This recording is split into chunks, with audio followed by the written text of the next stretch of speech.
Hello and welcome to IGNOU BAPSH। आज हम BPAG 174 का ब्लॉक नंबर 4 स्टार्ट करने जा रहे हैं, जिसमें सबसे पहला यूनिट हमारे सामने आता है यूनिट नंबर 11, जिसका टाइटल है role of policy innovations in sustainable development. तो ये इस यूनिट का पार्ट नंबर 1 रहने वाला है, जहाँ पर हम major features of policies for sustainable development तक से टॉपिक्स को यहाँ पर हम कवर करने वाले हैं। इस बचे हुए टॉपिक को हम सेकेंड वीडियो में कवर करेंगे।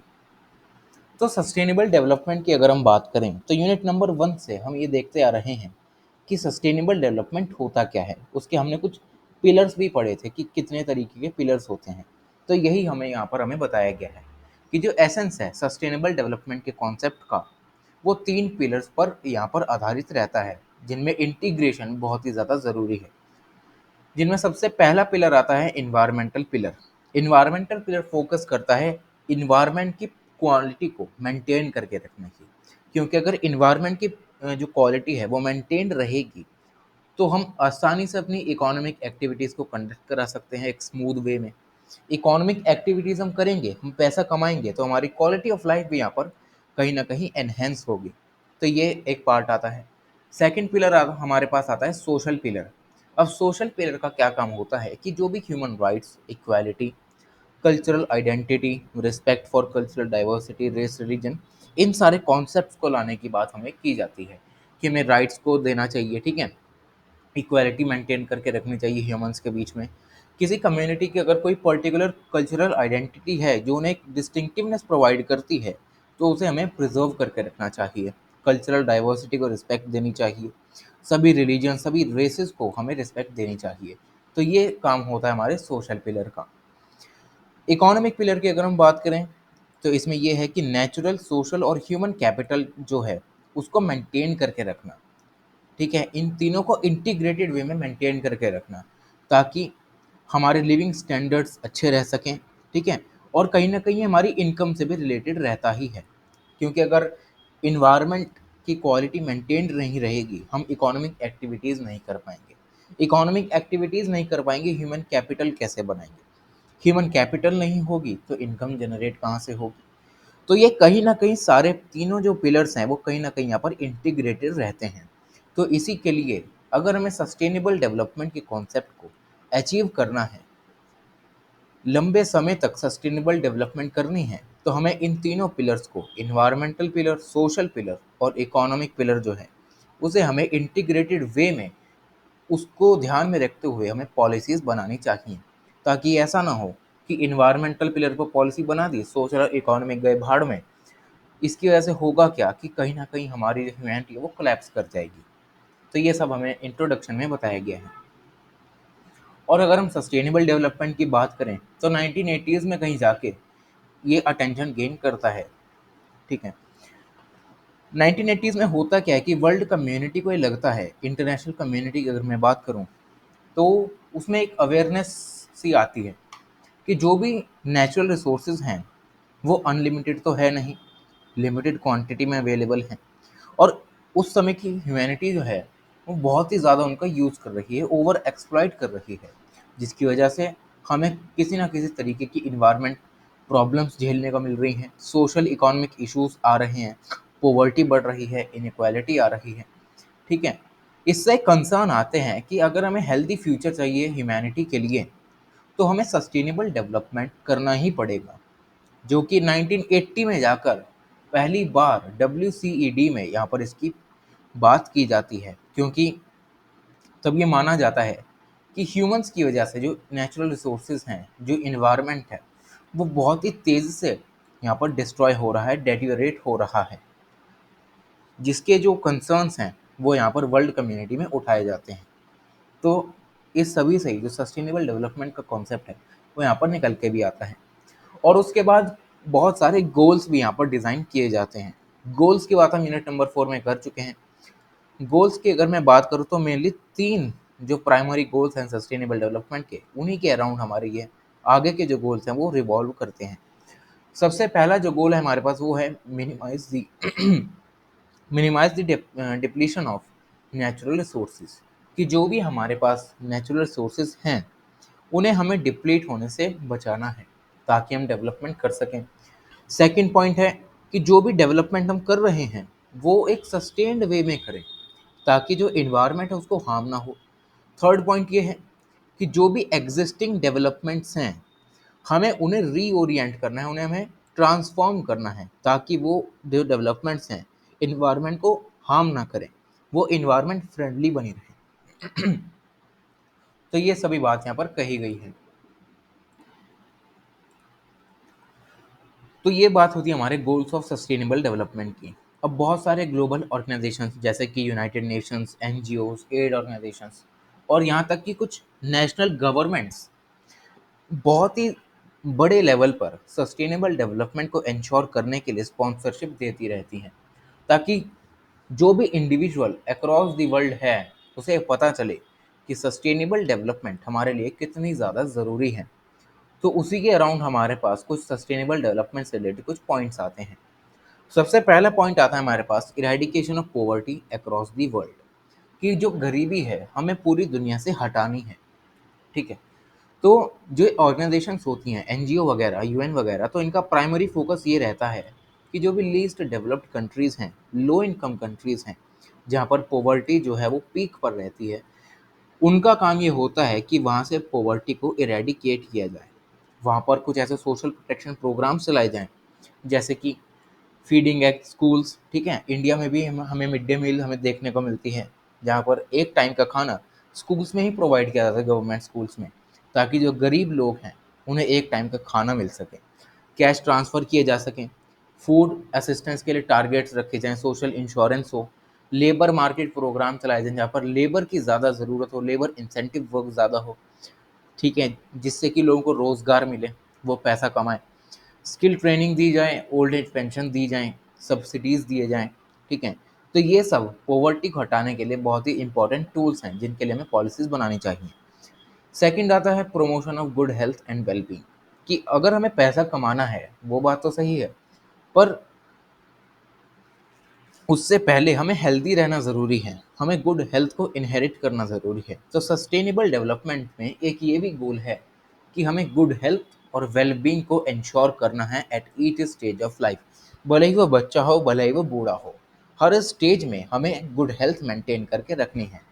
और इसमें भी कुछ प्रायोरिटीज़ हमें देखने को मिलती हैं जैसे कि मैटरनल हेल्थ हो गई। ठीक है, जो माएँ बच्चे देती हैं, ठीक है, बर्थ देती हैं, तो उनकी हेल्थ पर कुछ ज़्यादा असर ना पड़े, इसके लिए हमें कुछ ऐसी पॉलिसीज़ बनानी चाहिए। चाइल्ड हेल्थ की अगर हम बात करें, हमें चाइल्ड मोर्टेलिटी रेट जो होता है उसको कम से कम रखना चाहिए। जो महिलाओं की रिप्रोडक्टिव हेल्थ है हमें उसे मेंटेन करके रखना चाहिए। जो भी तरीके के डिजीज़ेज़ हैं भले ही वो नॉन कम्युनिकेबल हों, कम्युनिकेबल हों, उन्हें हमें बचा कर रखना चाहिए। ठीक है, मतलब उन्हें मेंटेन करके रखना चाहिए, ज़्यादा ये नहीं करना चाहिए कि उन्हें फैलने दे रहे हैं। ठीक है, कोई भी पॉलिसी नहीं बनाई किसी भी डिजीज़ के लिए, वो फैलती जा रही है, लोग यहाँ पर बीमार होते जा रहे हैं, ऐसा हमें नहीं करना चाहिए। थर्ड पॉइंट आता है हमारे पास provision of quality education for all, कि एजुकेशन जो है उसका बहुत ही बड़ा रोल रहता है सस्टेनेबल डेवलपमेंट में, वो हमें पिछले यूनिट में भी कवर किया। तो यही बात यहाँ पर कही गई है कि हमें इक्विटेबल और इंक्लूसिव क्वालिटी की एजुकेशन यहाँ पर देनी है ताकि long term life learning opportunities यहाँ पर लोगों को मिल सकें। नेक्स्ट पॉइंट आता है हमारे पास provision for clean water and sanitation. जो एसडीजी है उसका ये काम रहता है, ये हमने यूनिट 4 में भी पढ़ा था, कि जो भी सैनिटेशन, हाइजीन, ड्रिंकिंग वाटर से रिलेटेड जो भी चीज़ें हैं उनको हमें एड्रेस करना है ताकि हम सस्टेनेबिलिटी बना सकें वाटर रिसोर्सेज की अक्रॉस द ग्लोब। क्योंकि आज भी अगर हम एग्जांपल दें तो 2.9 बिलियन लोग अफ्रीका में ऐसे हैं जो कि साफ पानी को तरसते हैं। तो इसका ये काम है कि अगर हमें सस्टेनेबल फ्यूचर चाहिए तो हमें वाटर बॉडीज़ या वाटर रिसोर्सेज जो हैं उनकी सस्टेनेबिलिटी को मेंटेन करके रखना पड़ेगा ताकि जो लोग हैं वो हेल्दी रहें, काम करें और सस्टेनेबल डेवलपमेंट पे अपना कुछ ना कुछ कंट्रीब्यूशन दे सकें। नेक्स्ट पॉइंट आता है building up strong infrastructure supporting inclusive and sustainable industrialisation and incumbenting innovation. अब इस पॉइंट में हमें ये बताया गया है कि हमें एक स्ट्रॉन्ग इंफ्रास्ट्रक्चर बनाना चाहिए। ठीक है, अब इंफ्रास्ट्रक्चर हमें बना दिया, पर वो कैसा बनाना चाहिए? सस्टेनेबल इंडस्ट्रियलाइजेशन के साथ। ठीक है, एक सस्टेनेबल वे में हमें इंफ्रास्ट्रक्चर को यहाँ पर बनाना चाहिए, जिनमें किसी ना किसी तरीके की इनोवेशन भी यहाँ पर इंक्लूडेड हो, ताकि ज़्यादा से ज़्यादा रिसोर्सेज का यहाँ पर ओवर एक्सप्लॉयटेशन हमें ना करना पड़े इंडस्ट्रियलाइजेशन के लिए। नेक्स्ट पॉइंट हमारे पास आता है enabling access to affordable and clean energy. अब एनर्जी की अगर हम बात करें, आज के टाइम पर सबसे ज़्यादा जो यूज़ होने वाली एनर्जी है वह तो पेट्रोलियम एनर्जी है, ठीक है, जो कि बहुत ही ज़्यादा महंगी होती है, हर देश इसे अफोर्ड नहीं कर सकता, ठीक है। तो एसडीजी का ये मेन फोकस रहता है कि जो भी डेवलपिंग कंट्रीज़ हैं, ठीक है, जो लीस्ट डेवलप कंट्रीज़ हैं, उनमें रिन्यूएबल एनर्जी के जो रिसोर्सेज हैं उनको डेवलप करना, ठीक है, जैसे कि सोलर पावर हो गई, विंड पावर हो गई, हाइड्रो पावर हो गई, ताकि आइडियल फॉर्म ऑफ यहाँ पर हम इस्टेब्लिश कर सकें सस्टेनेबल डेवलपमेंट की, जिससे कि इन्वायरमेंट को भी कोई हार्म ना हो, ह्यूमन हेल्थ को भी कोई हार्म ना हो, साथ ही साथ इन्वायरमेंट की जो क्वालिटी है वो भी मेंटेन रह सके। तो ये बात इसमें कही गई है। सेकंड पॉइंट हमारे पास आता है, sorry last point, achieving gender equality. तो पास्ट फ्यू डिकेड्स में जेंडर इक्वालिटी जो है या वुमेन एम्पावरमेंट हम कह सकते हैं, वो बहुत ही बड़े एजेंडाज रहे हैं बहुत सारी गवर्नमेंट्स के लिए। क्योंकि अगर एक सोसाइटी में सिर्फ एक ही जेंडर के लोगों को एजुकेशन मिलेगी, तो वो भी एक कहीं ना कहीं एक अनसस्टेनेबल प्रैक्टिस है। इसी को यहाँ पर एड्रेस करने के लिए, लॉन्ग टर्म सस्टेनेबल डेवलपमेंट को अचीव करने के लिए बहुत सारी गवर्नमेंट ने एजेंडा बनाया हुआ है कि हमें जेंडर इक्वालिटी को मेंटेन करके रखना है, ठीक है, ताकि जो लोग हैं उनको अपने बारे में पता चले, ठीक है, वो क्या हैं, क्या उन्हें काम करना चाहिए, क्या क्या एजुकेशन उनके पास होनी चाहिए, उन्हें पता चले, ठीक है। जैसे कि एजुकेशन फॉर गर्ल्स, ठीक है, गर्ल्स के एजुकेशन को इम्प्रूव किया जाए, चाइल्ड मैरिज जो परसेंटेज है उसे कम किया जाए, ठीक है, रिप्रोडक्टिव हेल्थ के बारे में बताया जाए, जो भी उनके पास राइट्स हैं मैटरनल हेल्थ से रिलेटेड, वो भी उन्हें कहीं ना कहीं बताया जाए, ताकि जो जेंडर इनइक्वालिटी है वो सोसाइटी में बनी ना रह सके। तो ये सब बात हमारे कुछ गोल्स में कही गई है। नेक्स्ट टॉपिक हमारे पास आता है major features of policies for sustainable development की। जो भी पॉलिसीज अगर हम बनाना चाहते हैं सस्टेनेबल डेवलपमेंट के लिए, तो उनके कुछ हमें फीचर्स यहाँ बताए गए हैं कि ये सब फीचर्स उन पॉलिसीज में होने चाहिए, जिसमें हमारे पास सबसे पहला जो फीचर आता है वो है लॉन्ग टर्म प्लानिंग होराइजन्स। तो अगर हमारे पास एडिक्वेट फ्रेमवर्क नहीं होगा कि जो भी हमारे पॉलिसीज़ हैं पहले के, जिनकी वजह से आज के टाइम पर हम मैसिव डिस्ट्रक्शन देख रहे हैं इन्वायरमेंट का, तो हम आगे के लिए कैसी पॉलिसीज़ बनाएंगे, ठीक है। अगर हम क्लाइमेट चेंज की बात करें, तो क्लाइमेट चेंज एक शॉर्ट टर्म प्रोसेस नहीं है, ठीक है, बहुत पहले से, जब से इंडस्ट्रियलाइजेशन शुरू हुआ तभी से ये धीरे धीरे बढ़ता जा रहा है। तो ये भी एक तरीके का लॉन्ग टर्म प्रोसेस है। अब इस लॉन्ग टर्म प्रोसेस के लिए अगर हम शॉर्ट टर्म पॉलिसी बनाएंगे, तो हमारे लिए कहीं ना कहीं नेगेटिव इम्पैक्ट ही डालेगी। तो इसीलिए अगर हमें सस्टेनेबिलिटी को मेंटेन करके रखना है, तो हमें इसके लिए लॉन्ग टर्म प्लानिंग करनी पड़ेगी। जो भी पॉलिसीज़ हमने पहले बनाई उनको एनालाइज किया जाए, इस समय के जो भी कंसर्न्स हैं उनको अच्छे से एनालाइज किया जाए, उस हिसाब से अपने जो पॉलिसीज़ हैं उनको ओरिएंट करके इम्प्लीमेंट किया जाए, ताकि जो वेलफेयर एक्टिविटीज़ हैं उनको भी सपोर्ट मिलता रहे, और साथ ही साथ जो ह्यूमंस की जो डेवलपमेंट है वो भी होती रहे। सेकंड फीचर है प्राइसिंग। अब जो प्राइसिंग है वो यहाँ पर बहुत बड़ा फैक्टर बन जाता है, ठीक है। जो भी गुड्स एंड सर्विसेज जो प्रोड्यूस होती हैं सोसाइटी में, प्राइसिंग उसको अच्छे तरीके से रिफ्लेक्ट करती है कि वो सोसाइटी किस तरफ जा रही है। अब इसमें क्या है कि अगर हमें सस्टेनेबल डेवलपमेंट को अचीव करना है, तो हमें उन सभी एक्टिविटीज़ पर या गुड्स एंड सर्विसेज पर ज़्यादा प्राइसिंग रखनी चाहिए, या पूरी तरीके से एलिमिनेट ही करना चाहिए, जो कि नेचुरल रिसोर्सेज का ओवर यूज़ करें, क्योंकि नेचुरल रिसोर्सेज हमारे पास लिमिटेड नंबर में हैं, अनलिमिटेड तो है नहीं। तो जो लोग इनको ओवर यूज़ कर रहे हैं उनको एलिमिनेट किया जाए, उनकी प्राइसिंग को इतना बढ़ा दिया जाए कि कोई से ज़्यादातर लोग उसे अफोर्ड ही ना कर सकें, ठीक है। और ये एंडेवियर करें, सरकार ये कोशिश करे कि जो भी ऐसे जो लोग हैं, जो भी ऐसी ऑर्गेनाइजेशंस हैं जो इन्वायरमेंट को डिग्रेड कर रही हैं, उन पर ज़्यादा से ज़्यादा टैक्स लगाया जाए, ताकि उनके प्राइस आराम से बढ़ जाएँ और वो उनका खेल वहाँ पर ख़त्म हो जाए। और नए नए इंसेंटिव्स का इंट्रोडक्शन किया जाए जिनका काम रहे कि इन्वायरमेंट को प्रोटेक्ट करना। ठीक है, तो ये सब प्राइसिंग में आ जाता है। थर्ड पॉइंट आता है हमारे पास डिलीवरी ऑफ पब्लिक गुड्स। अब पब्लिक गुड्स कैसे होते हैं, जैसे कि health, information, education, basic research. तो ये सब होते हैं कुछ कैरेक्टरिस्टिक्स पब्लिक गुड्स की। तो गवर्नमेंट्स को करना क्या चाहिए कि जो भी पब्लिक गुड्स हैं उनको अच्छे से रिकॉग्नाइज करें, उनके लिए कुछ ऐसे रूल्स बनाएं ताकि वो इफ़ेक्टिवली लोगों तक पहुंच सकें, हर एक तबके तक वो रिसोर्सेज पहुंच सकें, ताकि जो भी ऑब्स्टिकल्स आ रही हैं कोऑर्डिनेशन में सरकार और लोगों के बीच में, वो यहाँ पर कम हो सके और जो लोग हैं वो सरकार के साथ यहाँ पर काम करके कोऑर्डिनेशन के साथ अपनी कंट्री को डेवलप कर सकें। तो ये सब आता है हमारे पास डिलीवरी ऑफ पब्लिक गुड्स में। फोर्थ पॉइंट आता है हमारे पास कॉस्ट इफेक्टिवनेस का, कि जो पॉलिसीज़ हैं उनका ये एम रहना चाहिए कि इकोनॉमिक कॉस्ट को वो कम से कम रखें। ठीक है, अब इसके लिए चाहिए क्या कि जो भी एक्स्ट्रा रिसोर्स यूज़ कर रहा है नेचर के, उस पर ज़्यादा कॉस्ट लगा दिया जाए। ठीक है, उसके पास अगर कोई भी पॉलिसी है, कोई भी ऑर्गेनाइजेशन है, वो नेचुरल रिसोर्सेज को एक्स्ट्रा यूज़ कर रही है, तो उस पर उतना ही ज़्यादा या तो टैक्स लगा दिया जाए या तो उसकी कॉस्ट बढ़ा दी जाए, ताकि जो ऐसी इंटरवेंशंस हैं वो कम से कम रह सकें। इसकी वजह से होगा क्या कि जो एग्रीगेट कॉस्ट होंगी वो मिनिमाइज़ होंगी, जिसकी वजह से जो सस्टेनेबल फ्यूचर है हम उसे यहाँ पर आसानी से अचीव कर सकते हैं। फिफ्थ हमारा फीचर आता है इन्वायरमेंटल इफेक्टिवनेस। तो इन्वायरमेंटल इफेक्टिवनेस हमें इंश्योर करनी है तो हमें पॉलिसीज़ में रीजनरेशन, सस्टेनेबिलिटी, एसिमिलेशन और इरिवर्सिबिलिटी यहाँ पर लानी पड़ेगी। रीजनरेशन का मतलब ये है कि रिन्यूएबल रिसोर्सेज का यूज़ किया जाए एफिशिएंट वे में।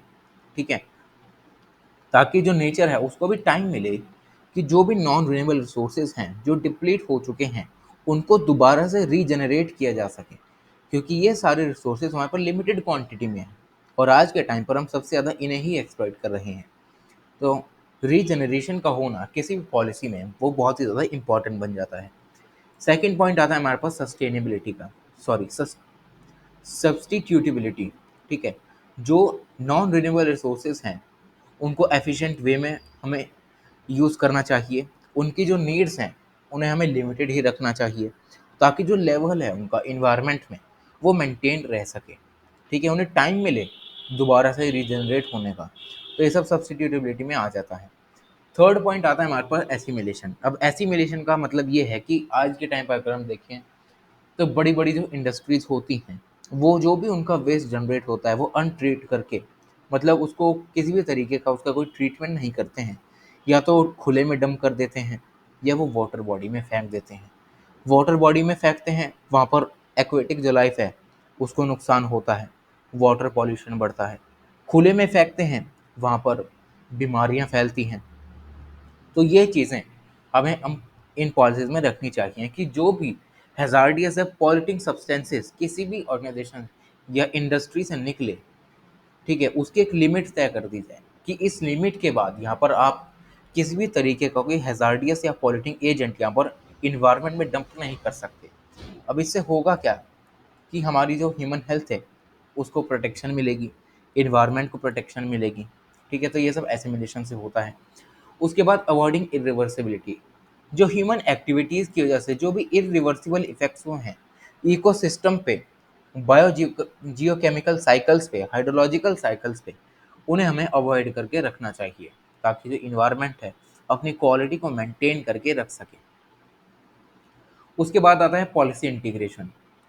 अब अनसस्टेनेबल प्रैक्टिसेस जो होती हैं उनकी वजह से बहुत सारे डोमेन्स में पॉलिसीज इनकोहेरेंट बन जाती हैं। फॉर एग्जांपल, आज एक लॉ निकलता है कि जो जंगल हैं वहाँ पर कोई भी लकड़ी नहीं काटेगा, फल नहीं तोड़ेगा, जो भी उसके रिसोर्सेज हैं उनको कोई हाथ नहीं लगाएगा।